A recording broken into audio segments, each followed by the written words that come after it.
Today's episode of the Bleav in Steelers show is brought to you by betonline.ag. Week 6 of the NFL season is here. And if you have a bet on the NFL, postseason baseball, college football, hockey's back, NBA's right around the corner. October is a great month, and betonline.ag takes care of all of your sports gambling needs. So here's what you need to do. Go to the website betonline.ag. Use your desktop or mobile device today to sign up and receive your 100% welcome bonus with your first deposit. Use our promo code Bleav, that's BLEAV, to receive your rewards. Bet online, where the game starts. All right, cue the music. It's time to start the show.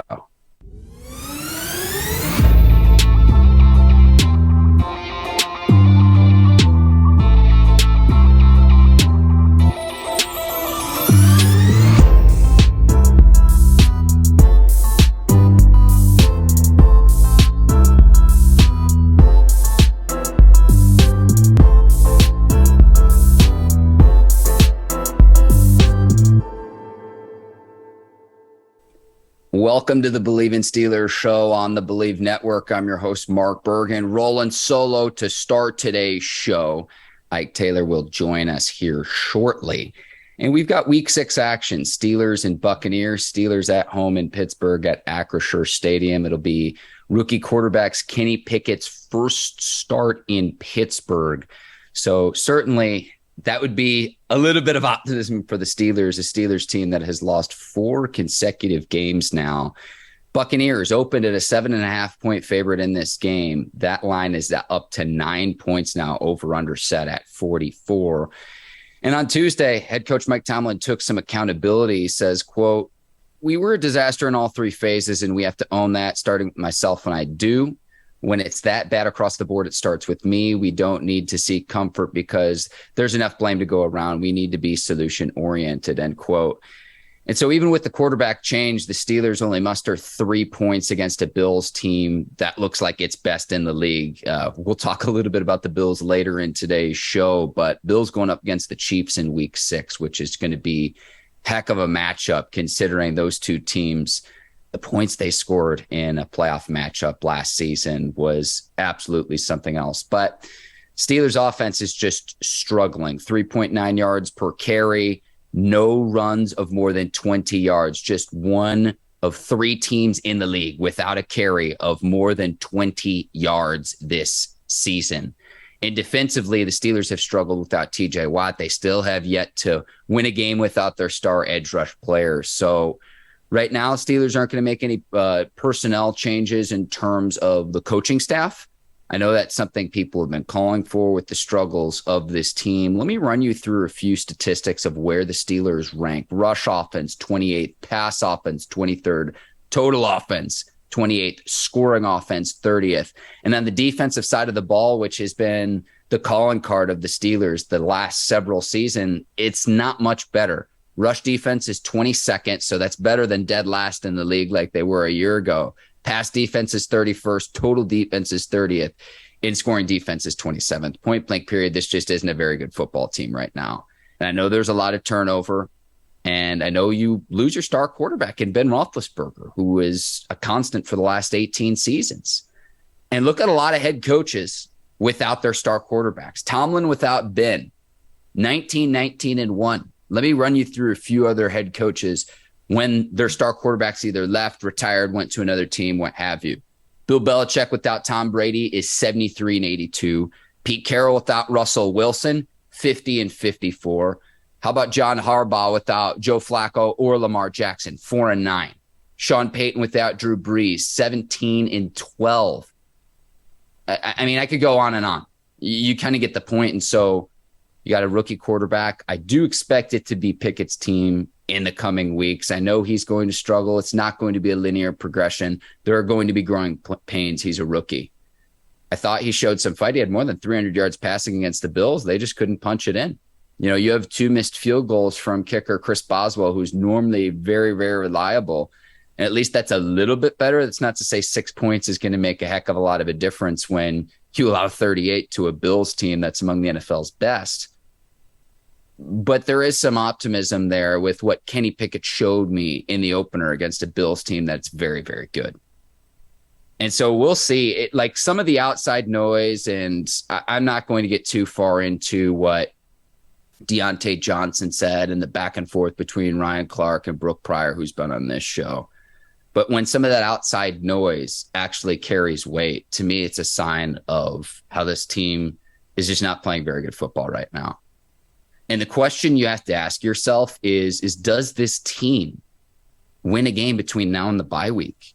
Because this stretch that the Steelers are on, this 4-game schedule, we know what happened with the Bills last week, hosting the Buccaneers, a team that's been in the playoffs back-to-back seasons with Tom Brady, won the Super Bowl in Brady's first season. Very good defense with the Buccaneers. You got them at home, now a 9-point favorite. Again, that line has moved. It opened at 7.5. If you got it there, you got good value. Sunday Night Football against the Dolphins. We'll see if Tua's back. I know the Dolphins had a hot start this season, but that's going to be tough too because that's on the road down in Miami as well. And then in Philadelphia, the Battle of Pennsylvania against the Eagles. Eagles are playing as good as any team in the league, and they're the NFC's best right now. The only undefeated team left right now. We'll see what the Eagles do here in week 6 against the Cowboys. Another great matchup we'll preview. But going into the bye week, Steelers have lost 4 games in a row, sitting at 1-4. I hope maybe they can steal one of those games, maybe the Dolphins game on Sunday Night Football. Mike Tomlin and the Steelers tend to do really, really well in prime time if you look at their record traditionally. But they might not win a game. Like, honestly, they'd be lucky to get one to where you go into the bye week and you're sitting at 2-6. And they should take their time bringing TJ Watt back because if this season is already lost, and we'll see what happens in these next 3 games, you might as well just hold him out and get him healthy for next season. Why risk further injury? Because he's out because of the pectoral injury, but he had arthroscopic knee surgery. You see headlines sometimes you say minor knee surgery. That's an oxymoron. And I know they're athletes. I know modern medicine and all that.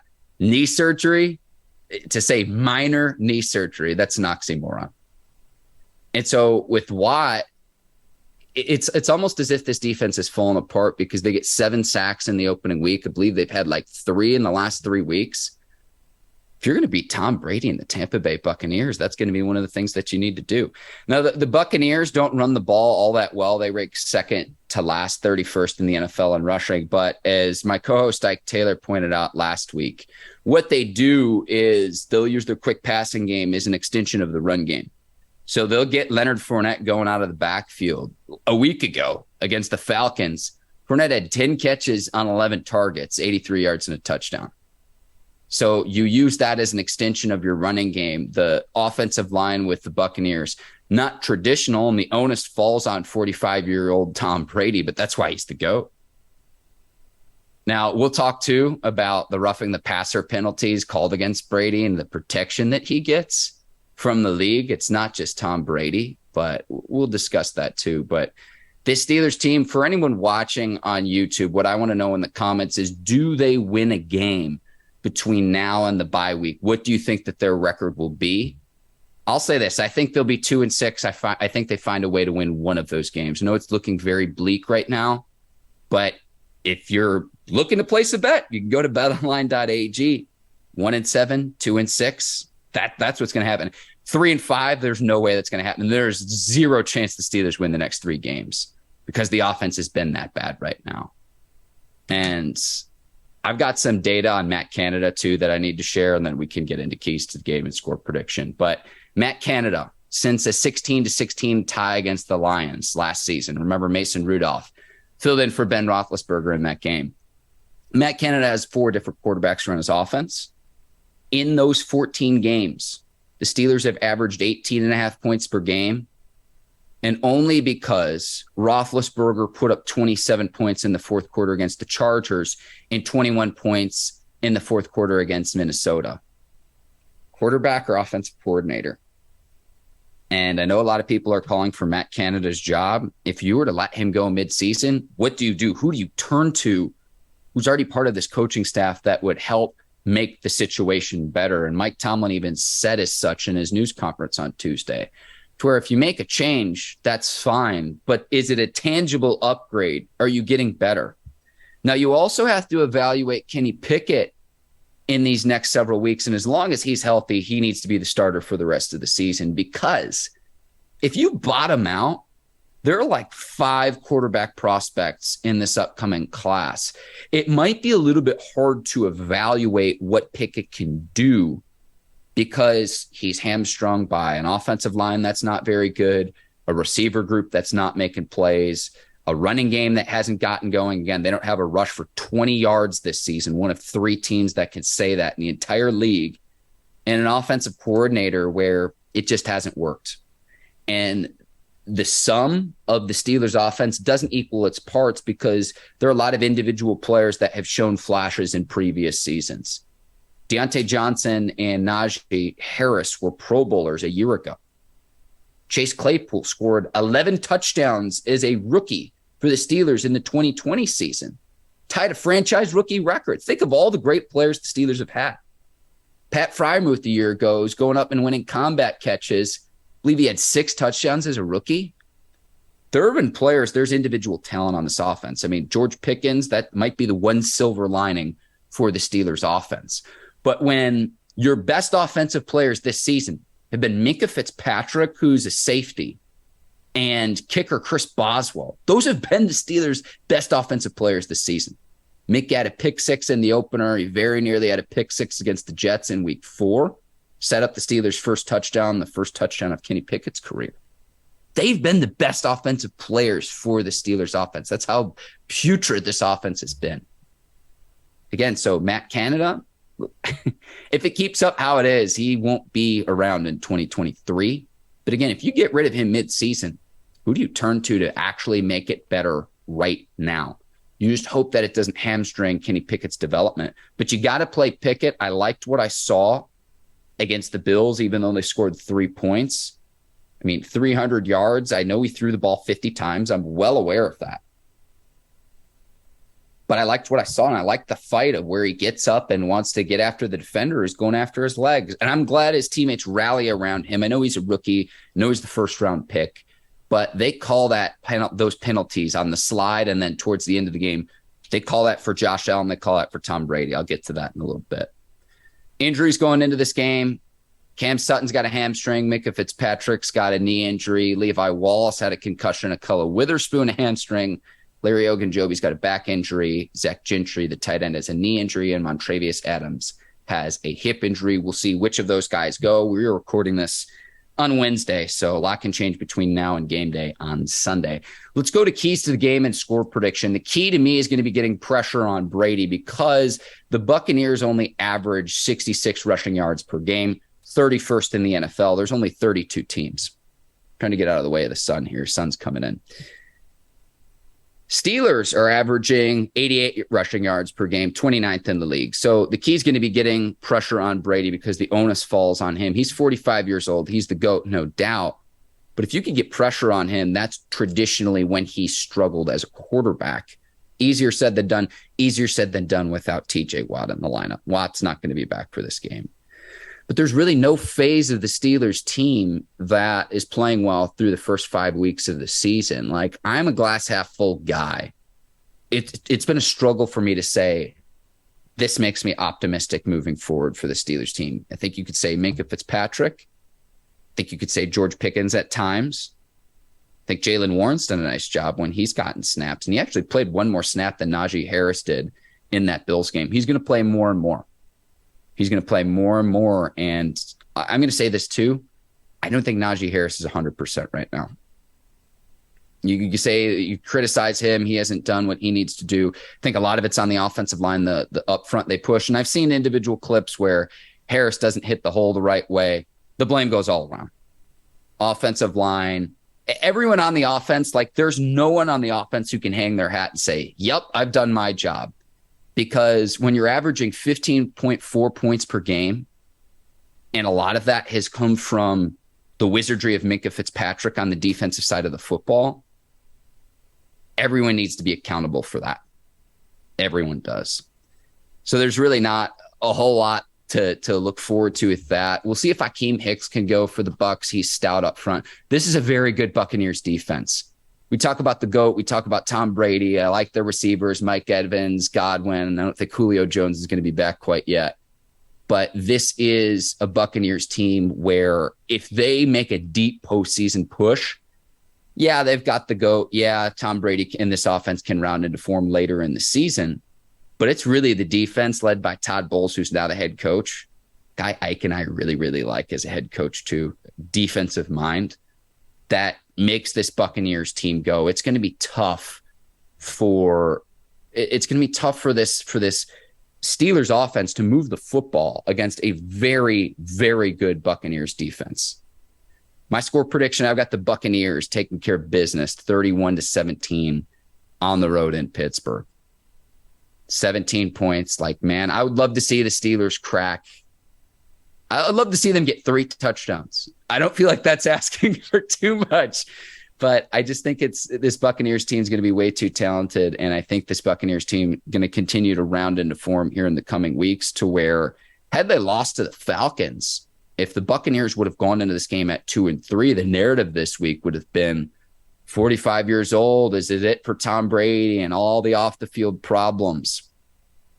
You don't have that now. They escaped Atlanta and they won at home 21-15 in week 5. So we'll see. Again, 31-17, got the Buccaneers beating the Steelers in Pittsburgh. Let's go to roughing the passer penalties. There were 2 that this is a huge problem with the league. And I know that the owners are going to talk about it here in the coming weeks. There's reports that they aren't going to make a change mid-season, but not that they need to make a change with how the rules are written, but how they're enforced. Because in that Buccaneers-Falcons game with Tom Brady, late in the game, the defender's just simply trying to sack Tom Brady. And I get that you need to have player protection, but there's a difference between a contact sport and a collision sport. Football is a collision sport. Soccer and basketball are contact sports. But a player's just trying to simply make a play. The Buccaneers get a phantom first down because of a roughing the passer penalty, and the Buccaneers put the game away. And Atlanta was coming back in that game. I don't know if they would have gotten the ball back, they would have driven down the field and scored, because, again, Buccaneers defense is very, very good. But to have the referees take that opportunity away, potentially, was a huge problem. And it wasn't just the Falcons-Buccaneers game. We saw it on Monday Night Football, where Chiefs defensive lineman Chris Jones is going after Derek Carr, just trying to make a sack. And it was the second player in as many days to where a sack negated a controversial roughing the passer call. Strip sack of Derek Carr on Monday Night Football warrants a penalty? Like, if we want flag football, if we want the Pro Bowl, people don't watch the Pro Bowl. Now, again, I get that you can't have cheap shots like what we saw Shaq Lawson do to Kenny Pickett, and that wasn't penalized. So this is the issue that I have, is it's called one way for a Tom Brady or your star quarterback. Yet for the rookie, it's let's look the other way, or, oh, we didn't see it. I think what the league might need to do is not just with the enforcement. So mid-season, I allow for a pump fake, and I'll explain that in a second. But this season, you've got to change the enforcement of, okay, can we allow for a pump fake? The full body weight rule has never made sense to me, because some of these quarterbacks are big, big players. Josh Allen is 240. So not to use your full body weight, how else are you supposed to bring him down? He's 6'5", 6'6". The enforcement this season, but it's like, we don't want to watch the Pro Bowl. We don't want to watch flag football. And I go back to, there was a 2006 game with Vince Young when he was the quarterback of the Tennessee Titans. And it was an epic comeback against the New York Giants when the league started to protect quarterbacks more and enforce roughing the passer penalties. And you don't want to go for the knees, but you can't go above the shoulders. And it's like, how the heck do you tackle a guy? Vince Young was coming back against the Giants, and there was a Giants defensive lineman who had Young wrapped up, and he thought the referees were going to blow the whistle. They didn't. Vince Young spins out of it and completes a pass down the field, and it leads the Titans to a 21-point comeback. When you're going up against some of the elite athletes, even at the quarterback position, they're players too. And I get that you need to protect them. I'm not saying it warrants a cheap shot, but if they have the ability to pump fake and bring the ball back down, that to me should be almost the litmus test. To where I was always taught growing up, if you got a shot at the quarterback, you take it. Nothing cheap, not when the ball's well out of his hands. But if you got a shot at the quarterback, you got to take it. And the enforcement of the roughing the passer penalty is what is most problematic to me. I get that there might be limitations which you can do mid-season. But in the offseason, it might need to be, can we review this after the fact? And I hate reviews as much as any fan. I think it disrupts the flow of the game. But to say if we miss it on the field, we can't go back and assess a penalty, or if we assess a penalty on the field, can we go back and pick up the flag? It needs to go both ways, to where if it is blatant and if it's obvious, it's one of those things where you know it when you see it. And it's the back-to-back games. It's just been a problem, to where I could argue that the Falcons, it affected the outcome of their game with the Buccaneers, a divisional matchup in week 5. I could argue that the Raiders benefited from the fact against the Chiefs with Chris Jones. If these are influencing the outcomes of games, we have a problem, to where look, and I get that Twitter can be an echo chamber, but when something like this is almost universal, what are we doing? What are we doing? Let's go to the next segment. Odell Beckham Jr. still out there as a free agent right now. And there are really 4 teams that I think could still sign him. The Rams, who he went to a season ago, he would have won the Super Bowl MVP the way he was playing before he got hurt. A Rams offense that's really in dire need of a spark. The offensive line's not as good this year, so Matthew Stafford has struggled. Cooper Kupp's really the only dynamic playmaker on that offense. The Rams have really struggled after winning the Super Bowl a year ago. And remember, they were the 4 seed in the NFC going into the Super Bowl last year. So it's not like they were perfect a year ago either. A Rams team that ranks last in the NFL in rushing yards on offense. One-dimensional team. The onus falls on Matt Stafford. Really Matt Stafford and Cooper Kupp. But other than that, who are their playmakers? The Packers. They lose Devontae Adams to the Raiders in the offseason. And, okay, Alan Lazard, and they got 2 hosses in the backfield, 2 studs in the backfield, Aaron Jones and A.J. Dillon. I call him Tree Trunk Dillon. That guy is massive.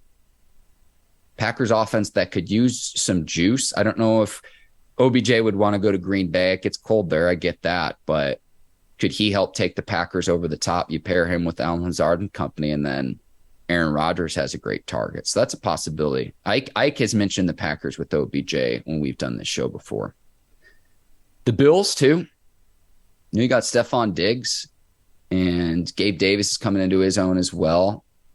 Really, the Bills, to me, need more of a running game than a star receiver. But Von Miller and OBJ go to the Rams a year ago, and they win the Super Bowl. Could they do the same for a Buffalo franchise that has been right on the cusp so many times? I mean, a year ago, back in the 90s, when they go to 4 consecutive Super Bowls, something I don't think we'll ever see ever again. Bills are a possibility. And how about the Ravens as well? I know Lamar Jackson, and there's the narrative that he doesn't get his receivers the ball, but you got Lamar, you got the running backs, you got Rashad Bateman, the young receiver out of Minnesota, and then Mark Andrews, one of the best tight ends in the game. The Ravens is a possibility as well. Those are really 4 teams of where I could see OBJ land. And let me know what you think. If I'm missing one, or if you think one fit would be better than the other.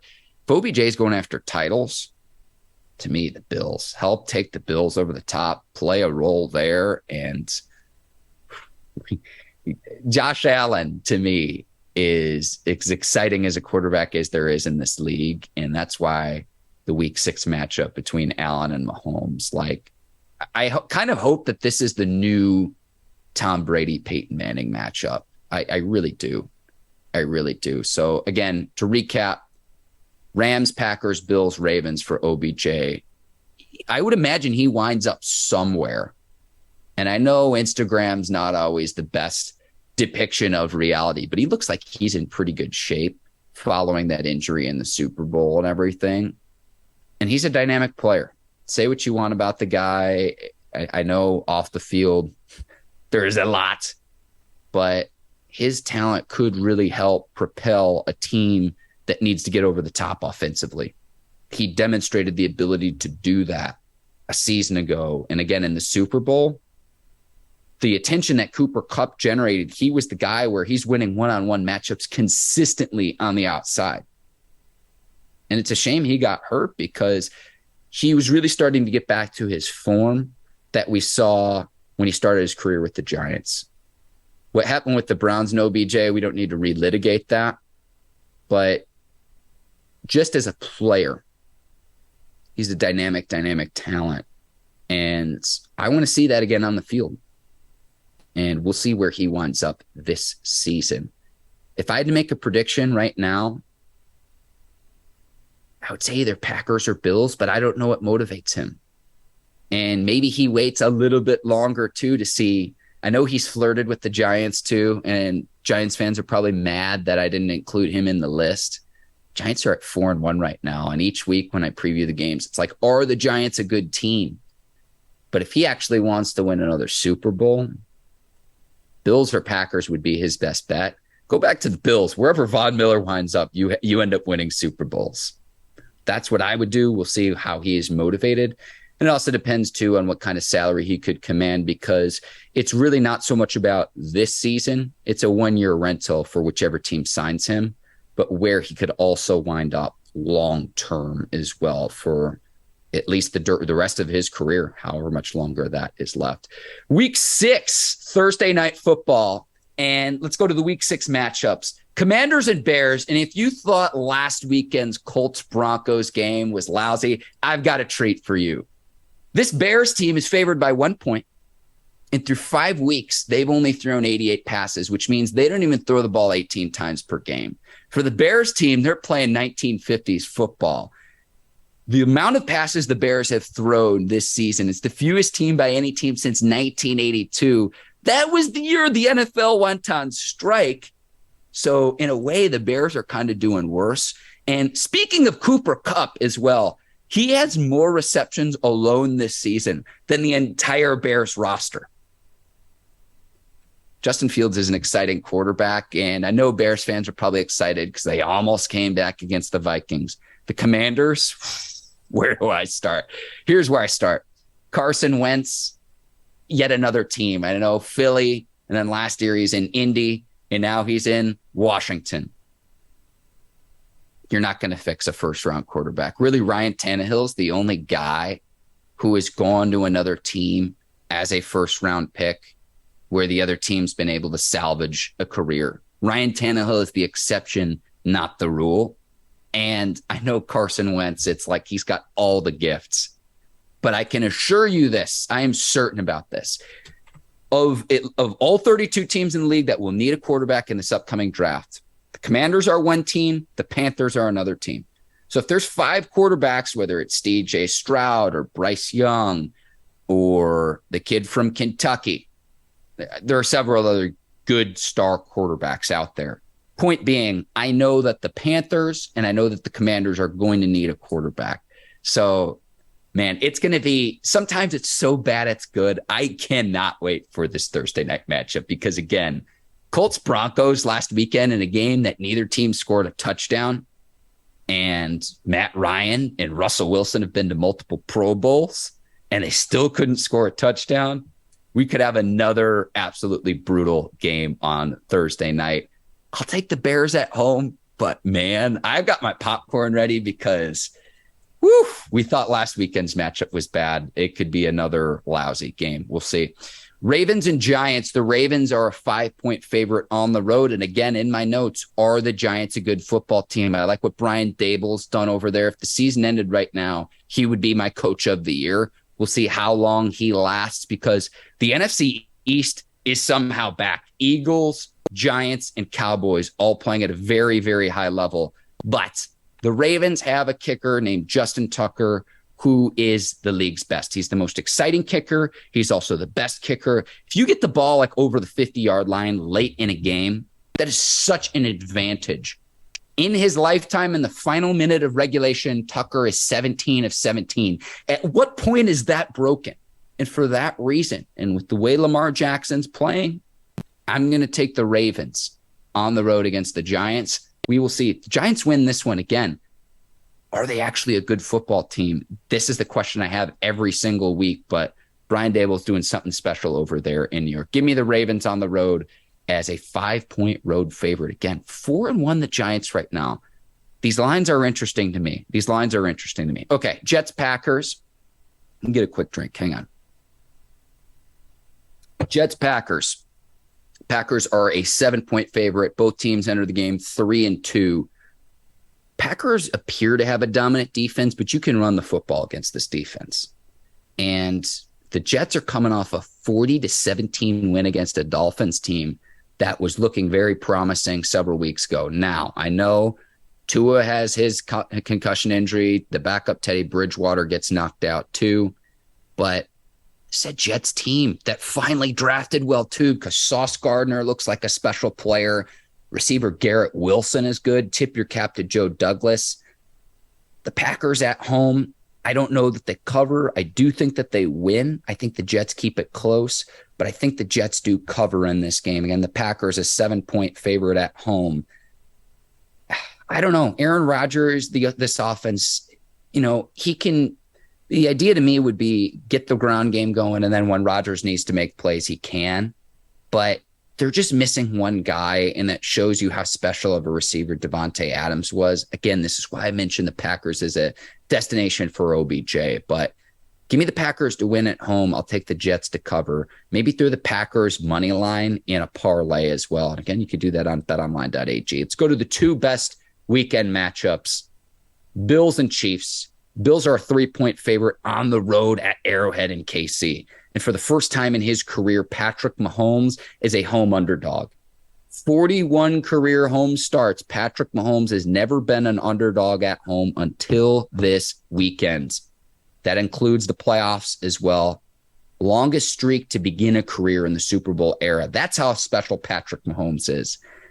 And I know the Bills have been so good this season, but at home in KC, the way that the Chiefs came out against the Buccaneers, and you saw how mad that they were from the Super Bowl loss. I think the Chiefs can do it again at home, and no lead is safe against this Chiefs team. Let me pull up the stat that I have. Following Monday night's win, the Chiefs are 12-9 with Patrick Mahomes as their starting quarterback when they have faced a 10-plus point deficit to start since the 2018 season. Let me read this again. After Monday night's win, the Chiefs are 12-9 with Mahomes as their starting quarterback when they face a 10-plus point deficit since the start of 2018.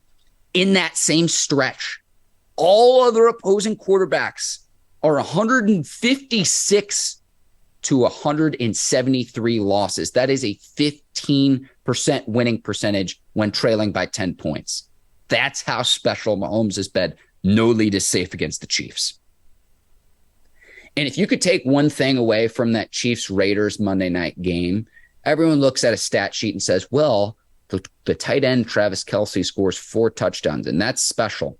But what it was to me was the red zone efficiency in which this Chiefs offense operates, led by Andy Reid and Eric Bieniemy. And I'm looking at it right now in terms of touchdown percentage in the red zone. Chiefs rank 3rd in the league. It's the play design, it's the spacing, and it's the execution.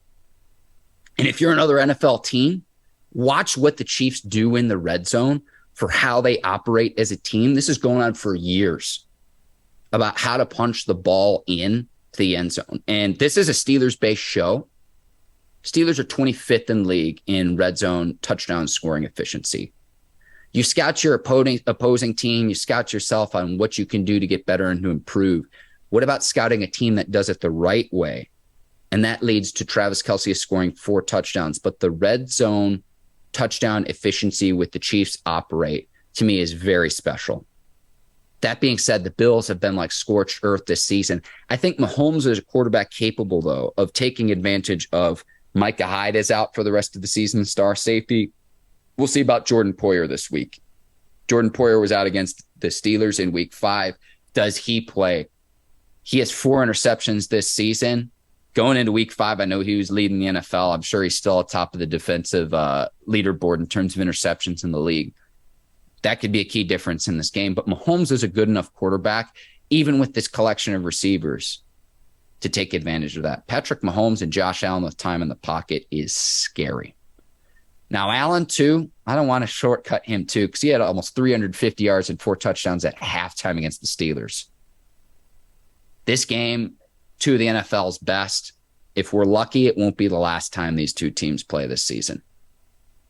I'm going to take the Chiefs at home to win, meaning that they also cover. But I could see this game going either way, and you hope that these teams don't peak too soon, because the last time that they played, Chiefs go on and win, even though they had a lead with 13 seconds left in the game. In the final 2 minutes of the playoff matchup a year ago, the 2 teams combined for 25 points in the final 2 minutes of regulation. So I'm ready for this one. Bills at Chiefs. Should be heck of a matchup at Arrowhead.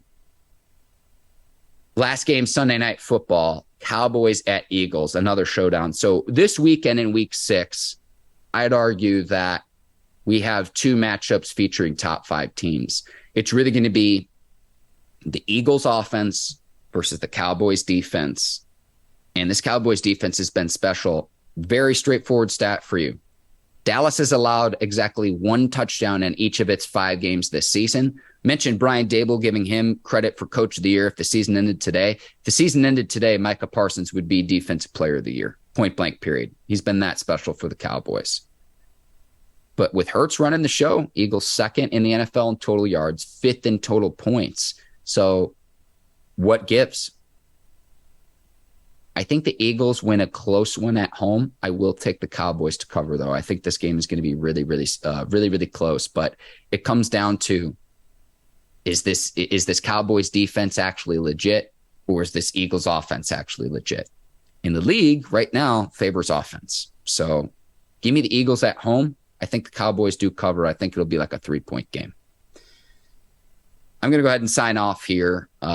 We'll get Ike Taylor back next week. He's busy with the scouting duties with the Steelers. I want to thank the Bleav Network, our video producers over at Brinks TV, led by John Brinkus, Courtney Vargas, Herbert Diaz, producers Megan and Yancey as well. Today's sponsor of the Bleav in Steelers show, betonline.ag. And I want to thank the listeners and the viewers of today's show for taking the time out, making us a part of your day again. Ike will be back next week, and we'll go ahead and see you then. Enjoy the week 6 action. We'll see with Steelers and Buccaneers. We'll be back with full reaction for that. But until then, I'll go ahead and sign off. Thank you so much for taking the time to watch. I'm Mark Bergin. Enjoy the week 6 action. Have a great rest of your week. So long, everybody.